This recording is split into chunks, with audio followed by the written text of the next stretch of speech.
बकरी दाखवतो। मस्त अशी आंब्याची झाडं आहेत बघा। चल थोडं थोडं टाकते ग, चावलं की ग।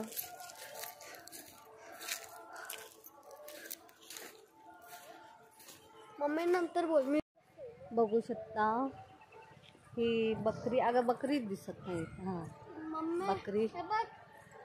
कॅक्टस। आता आधी वरचं झाड किती मोठे आहे, आधी आता वरती चढतो। आधी चढतोय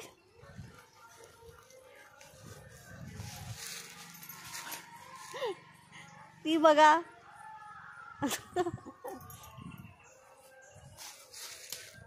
ए नको चढू एवढ्या वरती झाडावर, आधी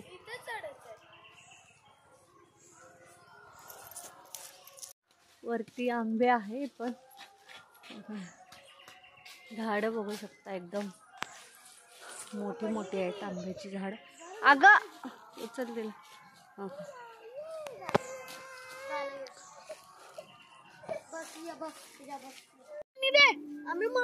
कशाला उरडतेस ग। आता मस्त आधी आंबा तोडतोय बघा, असा गावठी पद्धतीने। इथे चटणी मीठ आहे, किती छान आंबा दिसतोय बघा।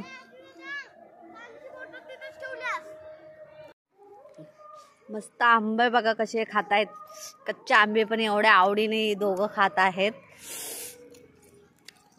चटपटीत अशी आंब्याची झाडं आहेत। मस्त आंबे खातायत ही लोक। पाहिजे मस्त चटणी मीठ लावून आंबा खायचा आता।